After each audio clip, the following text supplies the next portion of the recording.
Chapitre 8. Lorsque Jésus descendit de la montagne, des foules nombreuses le suivirent.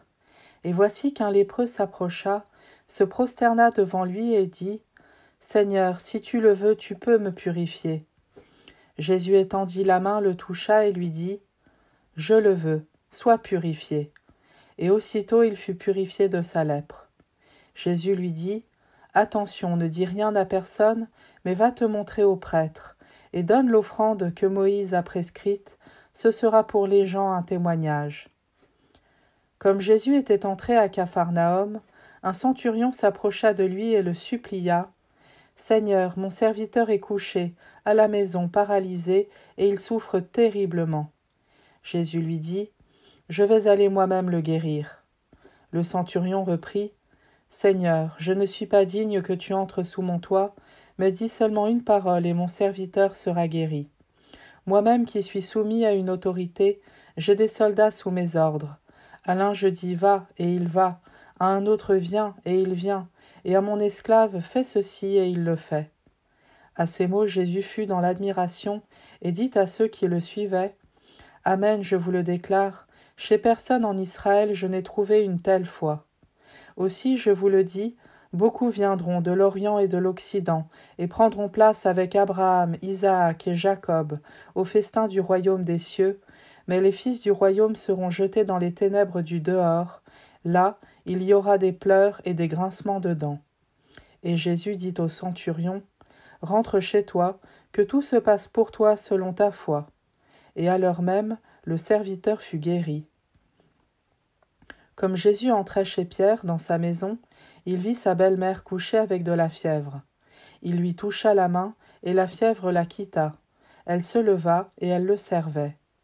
Le soir venu, on présenta à Jésus beaucoup de possédés.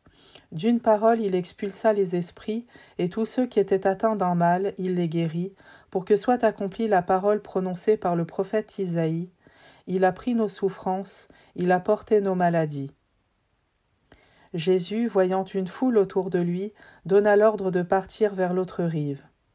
Un scribe s'approcha et lui dit : « Maître, je te suivrai partout où tu iras. » Mais Jésus lui déclara : « Les renards ont des terriers, les oiseaux du ciel ont des nids, mais le Fils de l'homme n'a pas d'endroit où reposer la tête. » Un autre de ses disciples lui dit : « Seigneur, permets-moi d'aller d'abord enterrer mon Père. » Jésus lui dit : « Suis-moi, et laisse les morts enterrer leurs morts. » Comme Jésus montait dans la barque, ses disciples le suivirent.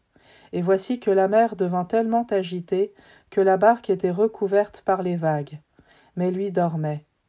Les disciples s'approchèrent et le réveillèrent en disant : « Seigneur, sauve-nous, nous sommes perdus. » Mais il leur dit : « Pourquoi êtes-vous si craintifs, hommes de peu de foi ? » Alors Jésus, debout, menaça les vents et la mer, et il se fit un grand calme. Les gens furent saisis d'étonnement et disaient : « Quel est donc celui-ci pour que même les vents et la mer lui obéissent ?» Comme Jésus arrivait sur l'autre rive dans le pays des Gadaréniens, 2 possédés sortirent d'entre les tombes à sa rencontre. Ils étaient si agressifs que personne ne pouvait passer par ce chemin.